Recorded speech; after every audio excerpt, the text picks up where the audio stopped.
actually have a good bit of snow up here, and it's a mess. It's a mess, and so traffic is behind, but we're still here. We got Chris here, Chris Volpe, with Multivarious. It's going to be a super interesting episode. So, Chris, thanks so much for being here. Sorry for the troubles getting here. Oh, but, no worries. Can't control the weather, yeah, right? right? So you initially started like in art and photography, and then ended up changing gears to get into healthcare and what so, and then ended up in gaming and what so. So tell us a little bit about how you got where you are. Sure. Yeah. So my story is sort of all over the place, and it's definitely one I don't recommend. Although I did learn a lot. So I actually started in my freshman year of college in architecture. I did that for a year. I was at Kent State. And I enjoyed architecture, but I just wasn't sort of feeling college. I came back, did OSU, and sort of stumbled into, I was just taking a variety of classes. I stumbled into photography, which is something I also really liked. Yeah. So I got a Bachelor of Fine Arts in Photography. Then I was still working at OSU, and I was thinking about maybe doing medical school as like a grad program. Yeah. So I started taking a couple pre-med classes, volunteering at the Physicians Free Clinic. And then the College of Public Health opened up their first ever class. It was their graduate level class. They opened it up for undergrads. I was like, oh, well, that sounds interesting. I'll take that. And I just like fell in love with it. So the next semester they opened up another class for undergrads. I took that, and then I talked to the teacher that I had for both classes. And I was just like, I think I'm going to apply this program. Would you, write me a letter of rec or whatever? Right? Yeah. And so I ended up getting a master's in public health and then a master's in health administration. So I've got 3 degrees from OSU and a variety of topics. But it was definitely like a weird path, but I think it sort of led me to where I'm at now. Because you have ties with Nationwide Children's and OSU still with some of the stuff that you guys do, right? Yeah, so we do Multivarious right now is kind of 3 different pillars, we call it. So our first pillar, we make our own software, apps, games, and then our second pillar is client services. We generally work with larger companies. Nationwide Children's is one of them, Columbus Zoo, OSU, Battelle, MasterCard, like those kind of level companies. But about 70-75% of the stuff that we do now is still in healthcare. Okay. Just because of your background and ties and what's and you know it. Yeah, I think just starting out that network there led me to it. Also, a lot of the stuff we use around technology has real applications in healthcare. And so, yeah, we've just been trying to like innovate different ideas in that space. Cool. We've been doing that for 6 years.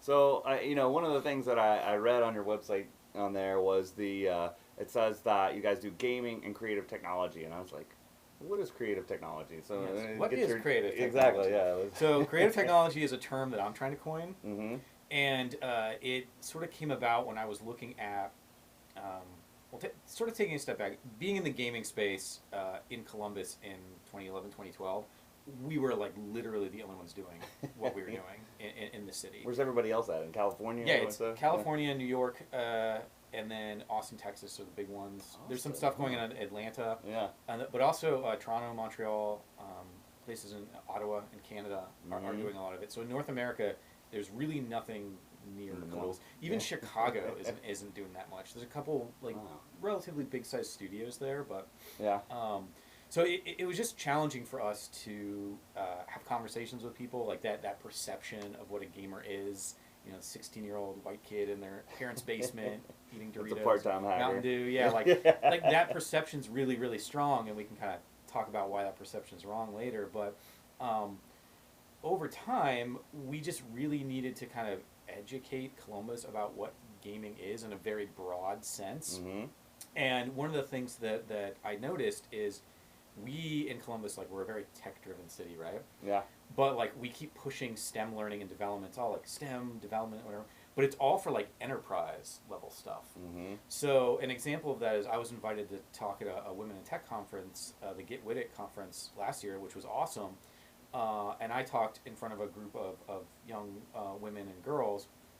I noticed all the other speakers. They were all high profile, very well regarded, well accomplished women, but they were all in positions like Chase Bank or IBM or Nationwide Insurance, like all these enterprise level solutions, right? Sure. And I wanted to show to folks that like you can use these same core technology stacks but you can do creative things with them. You can do interactive arts, you can do virtual reality, augmented reality. Like, it's the same underpinning of tech, but it's not like working on a insurance database or a healthcare. I mean, that's database. interesting to me because that was actually one of the things I wanted to ask you, because when you think about all this stuff and talk about developers and apps and all this stuff, you're a small business or you're somebody that wants to do something.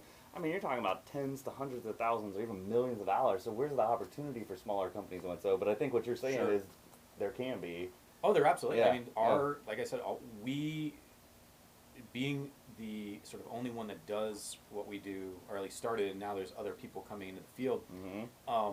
Smaller companies couldn't sort of afford our services because making some of these apps, or like you want to make a virtual reality product, like it just takes time.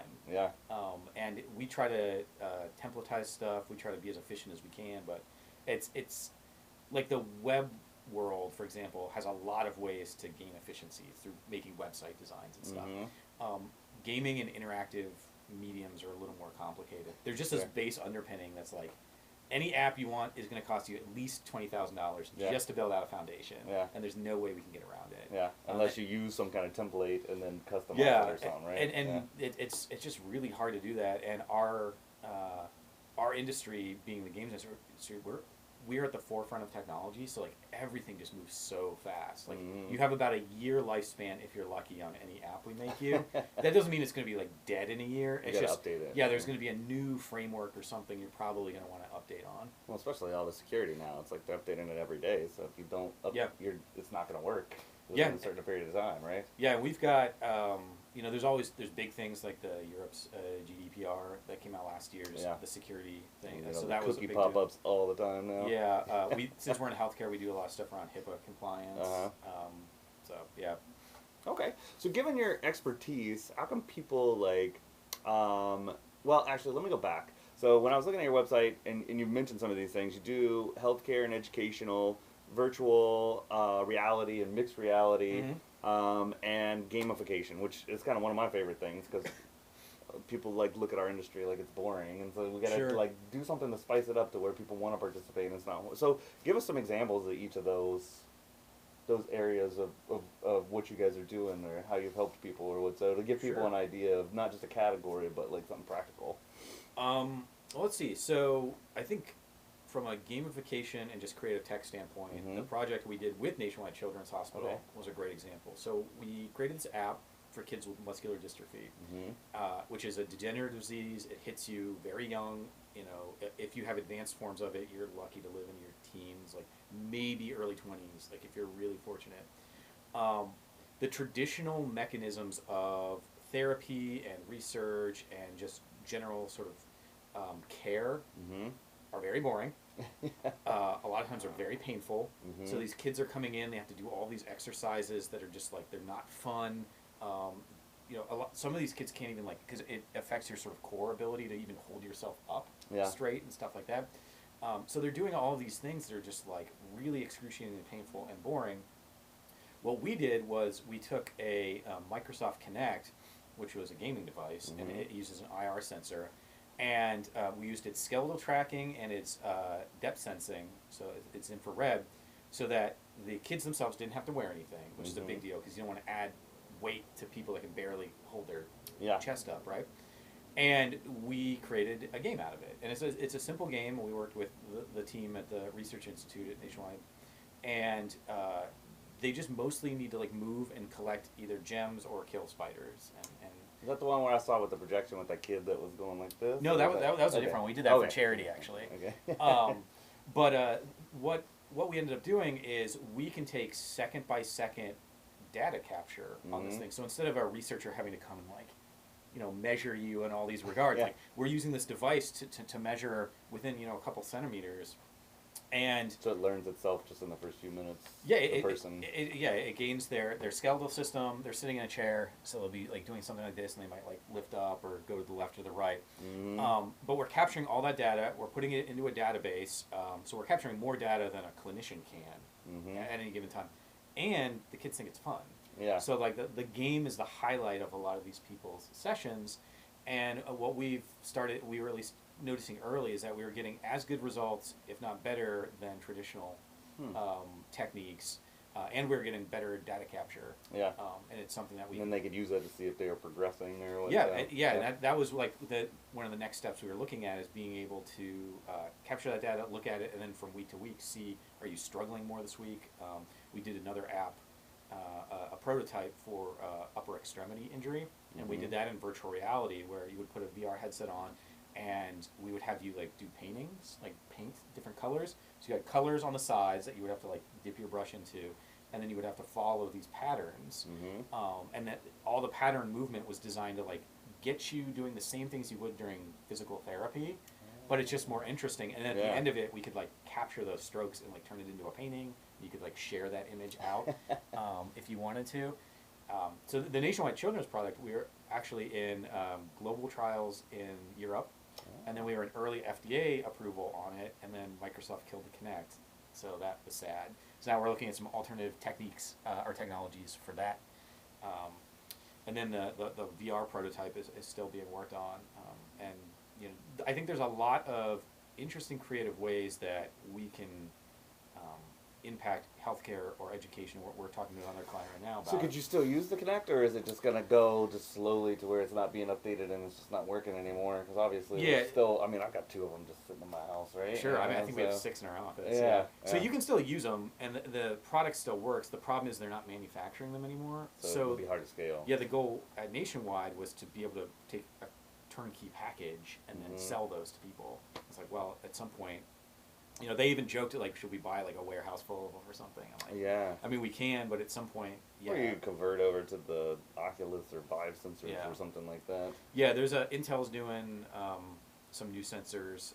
Their skeletal tracking is not as good as the Kinect was. I was impressed how well that worked. I was skeptical that it would work well. The Kinect, it was an awesome tool. Like, it didn't really take on in gaming, but as a tool, it was really awesome. It's $150. Like, name me something in healthcare that's $150, right? Kids like it. My little kids liked that thing. And I think it's also, from a sort of financial business standpoint, it's also sort of a story where I think Microsoft didn't realize what they had. They kept focusing on the gaming aspects of it, and they gave it about 3 or 4 years in the gaming space, and it just wasn't getting the numbers that they wanted, so they killed it.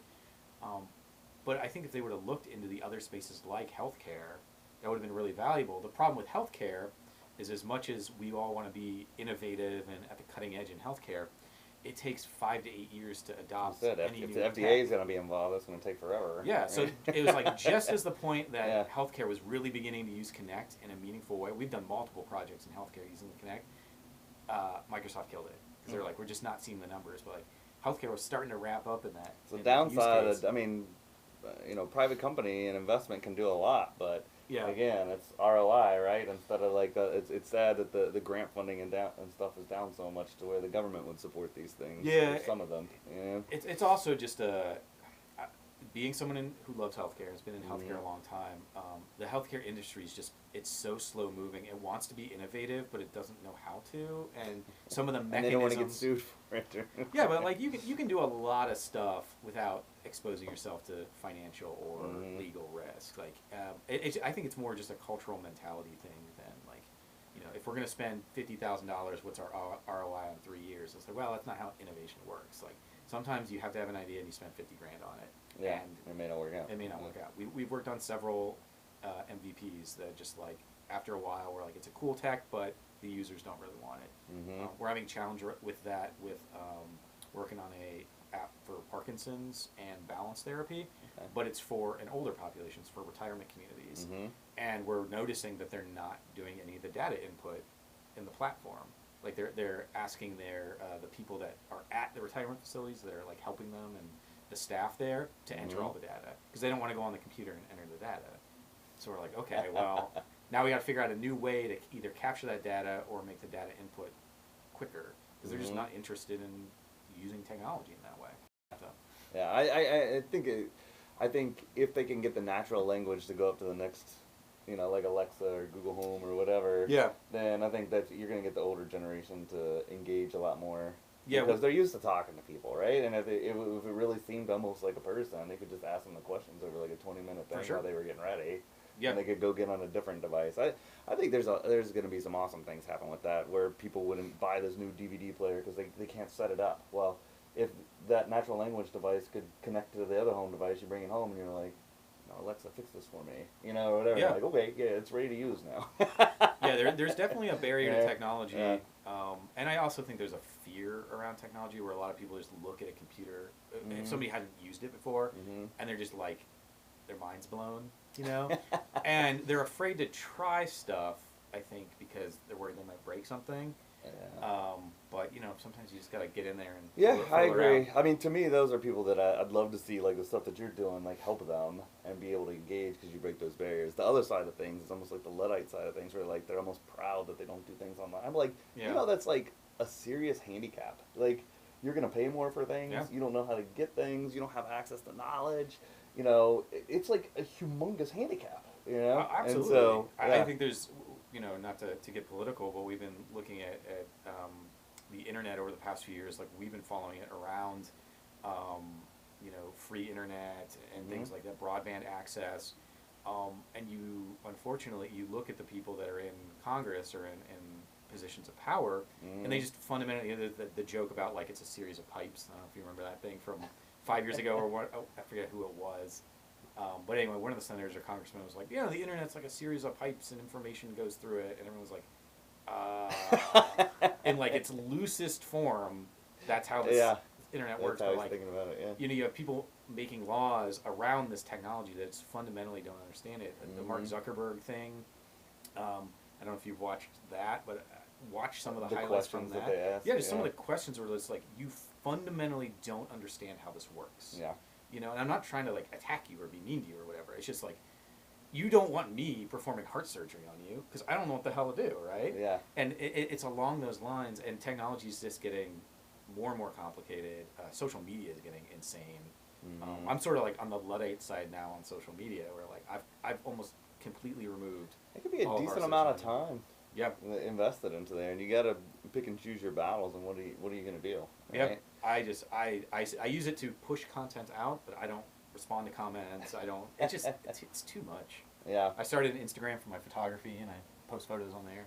Yeah, I've got you one got for to my pick dog. what you like, and so I would think, you know, some of the stuff you guys do on like YouTube, or you know, to demo some of the stuff that you build, and you know, since you have a photography background, it seems like Instagram's a lot better for, you know, more picture feeling related rather than long diatribes and I just wanted a conflict and simple whatsoever. mechanism to get stuff out there. You And know? you got your LinkedIn out there just in case somebody professionally wants to look you up or connect or whatso. Oh, I hate LinkedIn. I can talk about LinkedIn forever. but from our perspective, another thing to remember is gaming is so community focused these days. Like, I was going to ask you about some of the community stuff that you're doing. We have to at least have those platforms out there. So tell me a little bit about that community side of things, the GDEX and the sandbox. I was intrigued that it's not just business.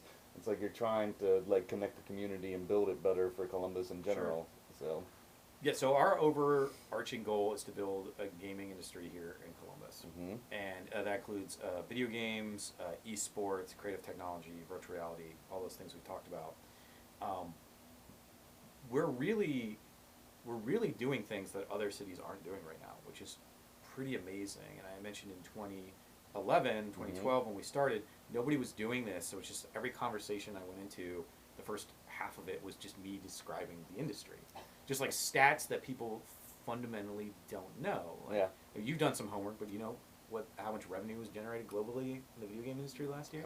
I play, but I don't know the So high stats. just as a fun stat, last year was $116 billion. Wow. Music was $15 billion. Holy cow. Movies were 45. So you can combine music and movies and almost still double that. Yeah. And that's how big the industry is, just from a revenue generation perspective. Yeah. And people don't realize that. One of the other things I always like to pull off is like, what do you think the average age of a gamer is? I would probably, I'm biased, but I would probably say like 32 to 35 somewhere. Okay, Yeah. so it's 37.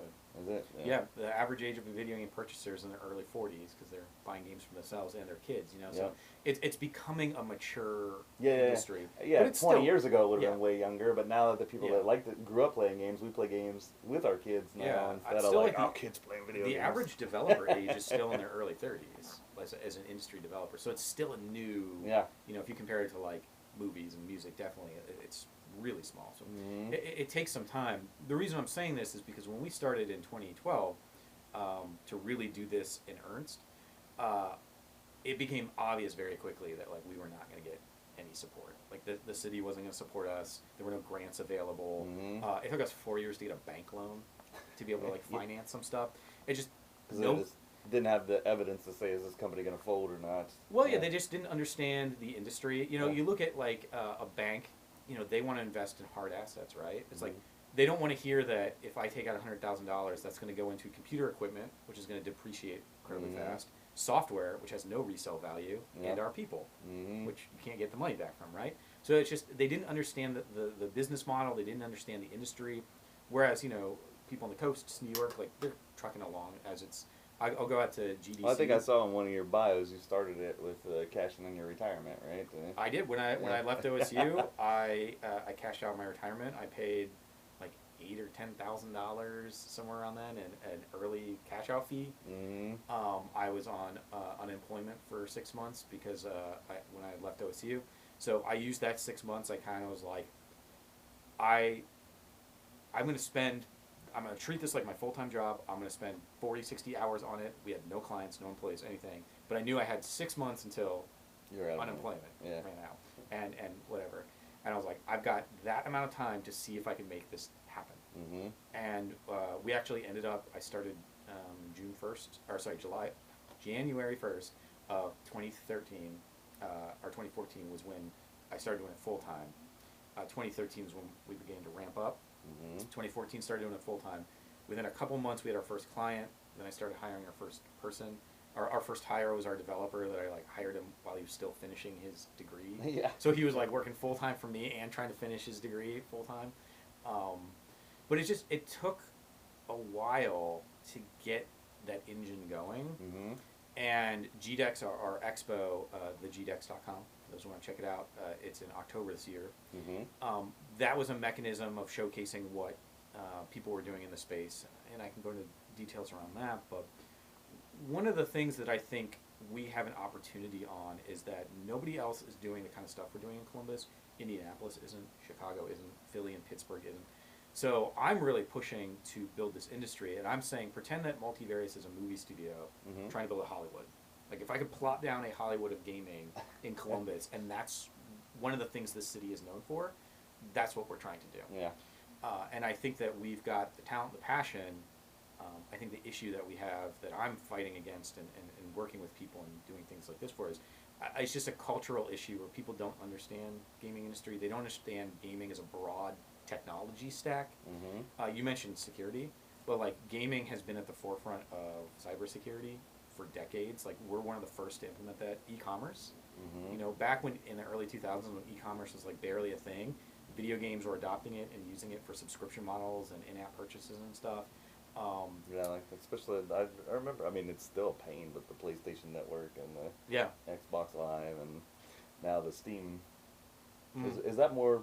Because I do a lot of games, but I've probably just mainly been to the main PC market, and you know, Xbox is kind of my main thing. I mean, I've got 5 kids, so I have multiple consoles. So once you invest in something, I'm staying with it because I've made such a large investment. I mean, the video game industry. I mean, I had to say with what they've done. I mean, because when I was younger, you used to play the split screens, right? So you could have one game and 4 people could play together. And now they're just like, well, you 4 people want to play together. You get about 4 consoles, 4 licenses of the game. I'm just like, man, this is a huge investment of money now. You know, that 4-player, it's called couch co-op when you're playing. That's starting to come back a little bit. I like that. We have fun. There's a game called Bombfest that has been a part of our community.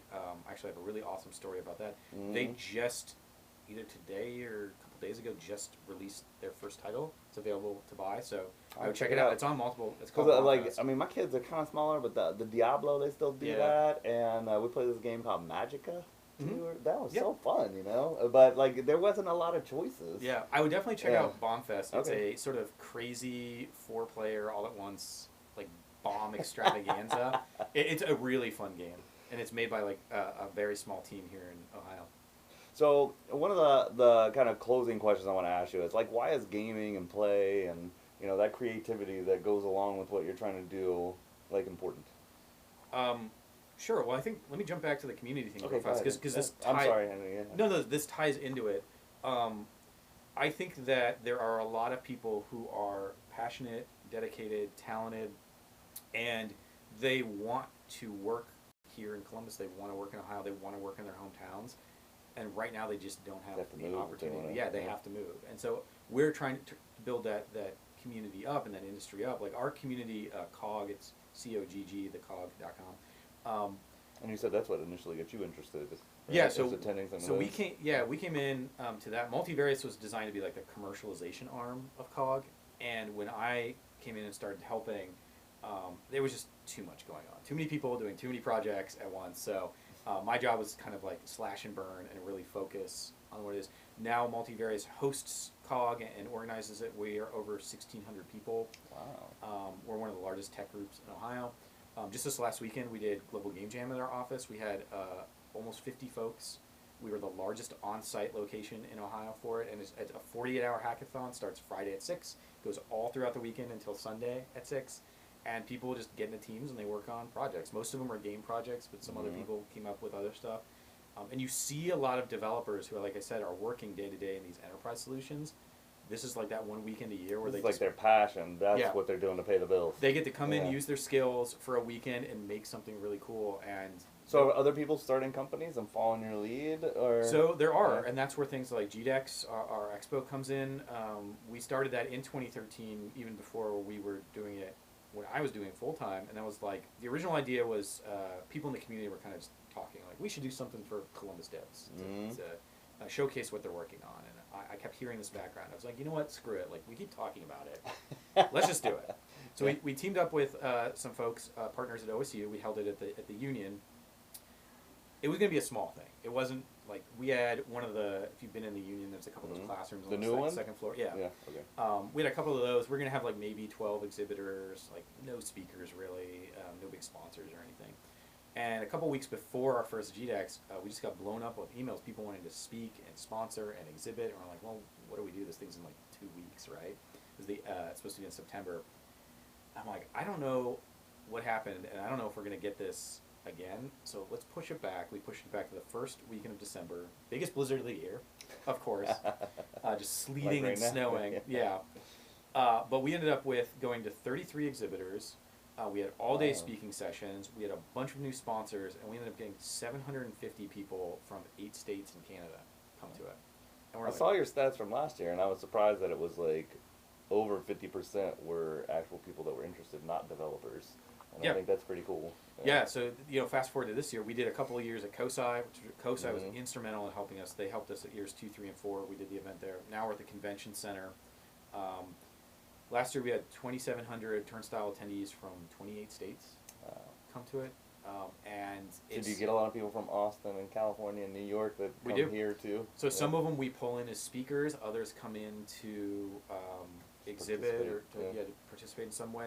The thing with GDEX is we consider it's both an industry show and a kind of consumer show. So if you want to be in the industry, you want to learn more, we've got tons of workshops and stuff around high-end development in tech. We have legal there. You want to do stuff like podcasting and YouTubing.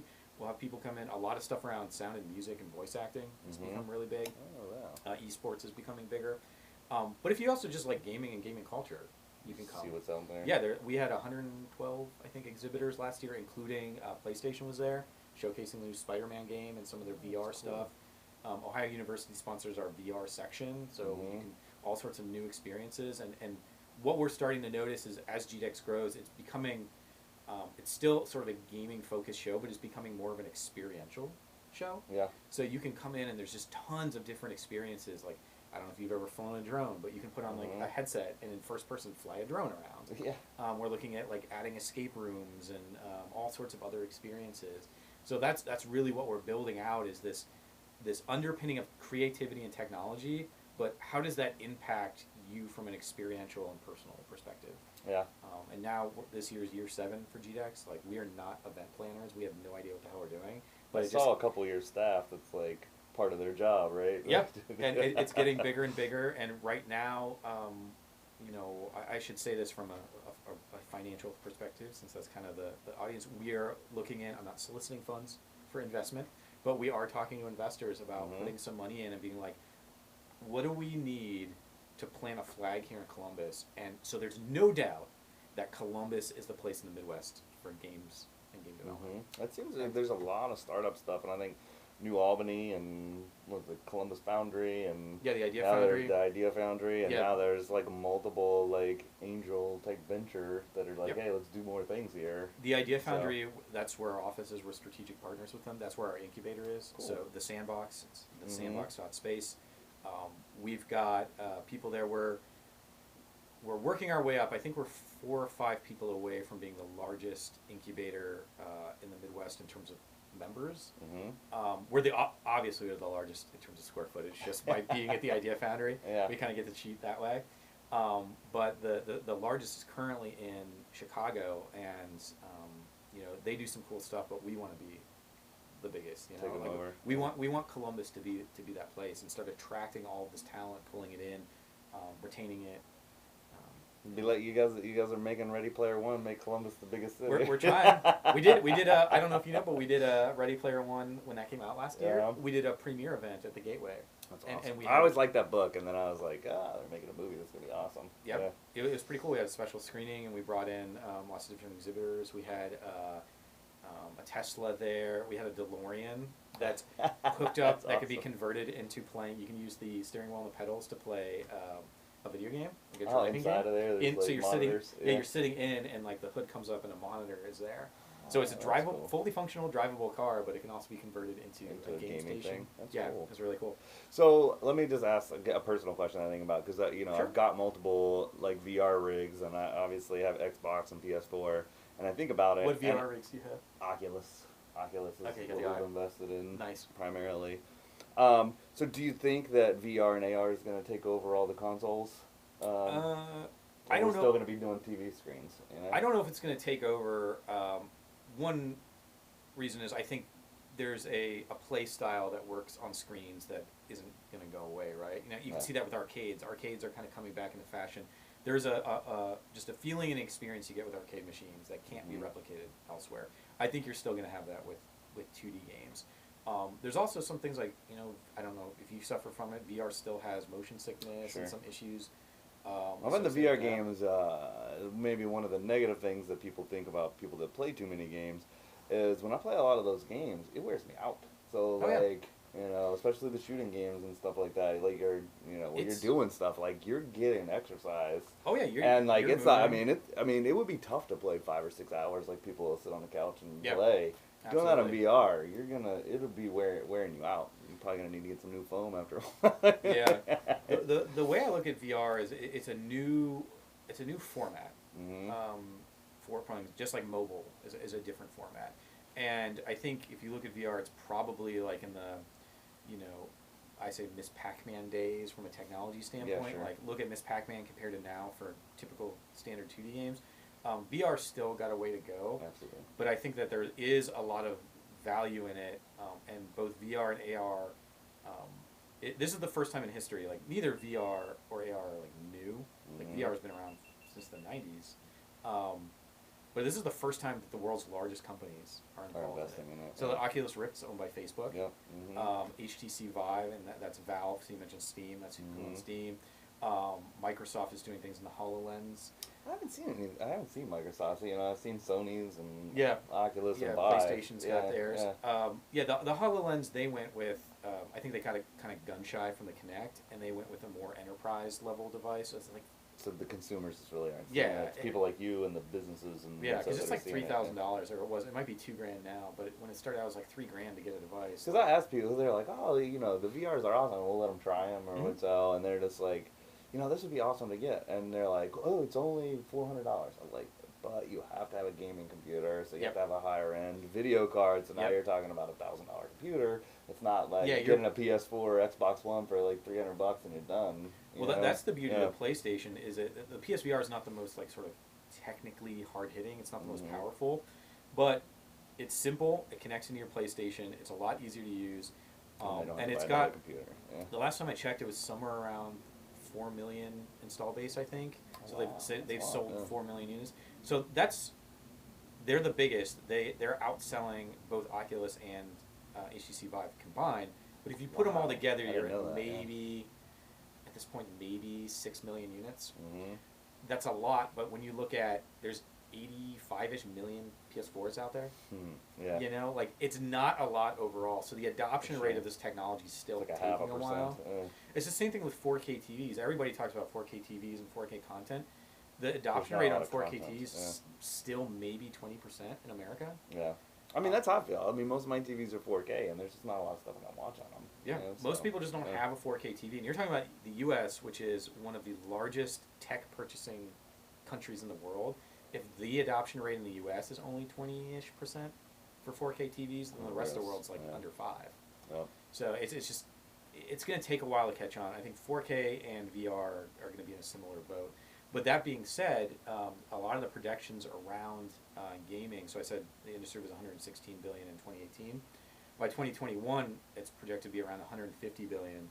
VR was about 7.5, 8 last year. It's predicted to be 75 by 2021. So you're looking at a 10x growth rate in VR in 3 years. Like 50% of all the spend. Yeah, that's insane. Yeah. So, you know, it's something that's beginning to ramp up. Corporations and, you know, you look at the adoption curve. Like you get your laggards and you get your early adopters or whatever. VR's still sort of in that. I think it's just past early adopters, but it's not mainstream yet. Okay. Well, any last kind of words of wisdoms or things you would want to put out as we kind of wrap up the episode? Yeah, so I would think from my perspective, you know, just selfishly, I would check out our expo GDEX, so the gdex.com. If you're interested in, you know, game development, check out our the sandbox.space for our incubator. Also, I get a lot of questions from an educational perspective from people like, you know, you have kids that like gaming. One of the other companies I'm a partner in is GameU, and that teaches kids age 8 to 18 how to develop video games, and that's all of it. So that's developing. So they're learning coding, they're learning design, they're learning art, music composition. Is that in person or online? It's in person. And so it's game-u.com. We have a location in Dublin, and we also do some classes out of the Idea Foundry. Okay. So I would definitely check that out if you have kids in that 8 to 18 age group that are interested in wanting to do some STEM experiences, but have it be around games. Try to get my kids. I mean, like, I love to build stuff. I mean, obviously 3D printer and VR and stuff. And when you were running behind, I was like, oh, I got to finish building this computer, and that's what I was doing for you guys. And I like try to get my kids to do this. And I wonder if it's kind of like, you know, when you try to get your kids to do stuff more, they're almost more resistant to it. But I'm hoping my kids will get more and more into it. That sounds like an awesome opportunity. We get approached a lot by people trying to get girls and women into technology, trying to diversify, and trying to get.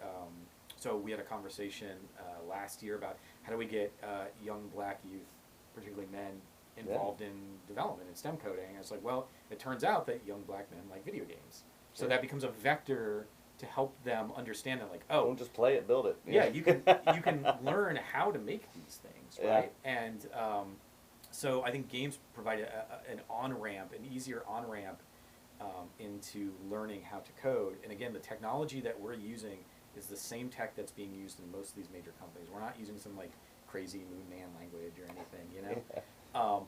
I think, like, lastly, the thing that I always try to get out is we have to change the perception of what gaming is. I believe gaming is an art form, personally. I also believe that gaming is the next storytelling medium, just like, you know, music, movies, books, the spoken word before that. Except you participate instead of just watch. Yeah, there are things that games can do that cannot be replicated as a music or a book or a movie or whatever. And we're just now, after 30, 40 years of an industry existing, we're just now starting to see games that can only function as games. Like their core experience can only be games. And that's new. I mean, that's new within the past 4 or 5 years Yeah. for the industry, and that's really exciting. And then next jump is going to be what can VR and AR.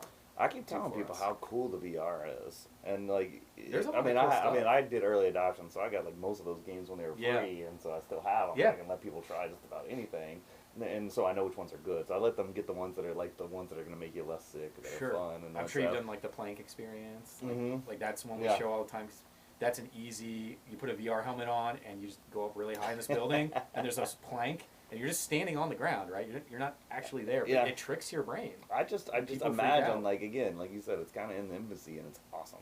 Like, I can't imagine. Like, I heard Yeah. that Apple's gonna make this new suit that's got compression plus vibration Yeah. plus 8K in each eye, And and it's gonna be AR and VR, and I'm just like, oh my god. The that's- rumor that yeah. Apple's going to jump into the game space, that's been there for years, and I would not be surprised, because if you just look at iOS and the App Store, that's the biggest game distribution system in the world. Steam is the biggest for PC, but like they're already a big player in the game space. You just don't think about Apple in video games. Yeah. But they are, and the whole reason the App Store was successful is because of games. Same with YouTube. A lot of people remember the early days of YouTube when you went to that front page. It didn't used to give you tailored results for you. It would give you what the trending and most popular things were for the day, right. and they were almost all games. Yeah. And YouTube had to That realize and the fail things, right? yeah, exactly, the fail things. Of course, your kittens and whatnot. Yeah. But I think for me, and what I'm trying to show is that if we can change our perspective about games and we can look at it from a different cultural lens, the opportunity for Columbus to build an industry that will not be rivaled by anyone in our sister cities and in the Midwest is extremely strong. And if we can get a head start on that, we could be 5 to 10 years ahead of other cities trying to do it. I think you're right. I think you're right. The path that you're taking in terms of you have to build a community, because a lot of the argument of why Google and Apple and them keep their Silicon Valley roots is because they want the intermingling and the culture and the people together. And if you're not going to create that community to share ideas and what's regardless if you have 2 times less cost of living, it's not going to overcome the incubation of the ideas and innovation. Having a low cost of living and everything is great, but if you can't find a job, like it's irrelevant, right? Or you don't come up with the good ideas, even though it was possible if the right exchange of ideas would have happened. And we work with, one of the things that we do differently in Ohio than I've noticed any of the other states doing around us is we work really closely with the universities and colleges. So OU, Miami, Shawnee, There's a lot of them State. around Yeah, here, just to name a few. They sponsor GDEX every year. Like Shawnee State, man, they come up with like volunteers. They come up with like a batch of students that help volunteer at GDEX. And every year they're ready to rock and roll, and they showcase really cool stuff. That's awesome. And so we've cultivated this Ohio thing. We did our first Ohio sort of business of games summit the day before GDEX last year, and brought all the thought leaders and educational leaders together to talk and be like, how can we propel the state forward? And we're starting to see some results, but ultimately we need support and we need money. Like it's going to come down to money at some point. And I think we're just about there. So. Well, Chris, thanks so much for coming in, and thanks for having what me. you're doing for the community, and hopefully making Columbus a better place for the whole Midwest, and we can be a beacon for building better new things, and Let's do maybe be a new Silicon Valley. Right? I'm glad to be here. Follow us on at Multivarious and at the GDEX, or our social media accounts. I'm at Volpe Creates. I think I'll go to the GDEX this year. I like, again, you can tell from talking to me, I like this stuff, but I didn't even know about that, and I was checking it out when I was looking into you, and I was like, man, I'm going to take my kids to that in October. It's become a thing where, like I said, because we aren't event planners or coordinators or whatever, like we've kind of grown it organically, and we're getting to the point now where we're spending more and more on advertising to let people even know that it exists. 10 years from now, it'll be like the Arnold Classic. Right? Yeah, that'd be sweet. And we do actually, Sunday's a family day, and we offer I saw that. I was going to get that family pass for the Sunday one. Yeah, awesome. I checked it out. Well, thanks so much, Chris. Yeah, thanks for having me. Thank you guys for tuning in. I know this is a longer one, but obviously you can tell it's something that I enjoy, and it's important for our community. And if you're thinking about being a developer, maybe move to Columbus instead of somewhere else, right? Yeah. So come on over. You guys have a great weekend. Thanks for tuning in, and we'll see you next week. We have Lou Griffin in from Lou Griffin Insurance, and we're gonna have some great discussion about all the things that they do, especially philanthropy oriented. It's going to be great. So see you next week.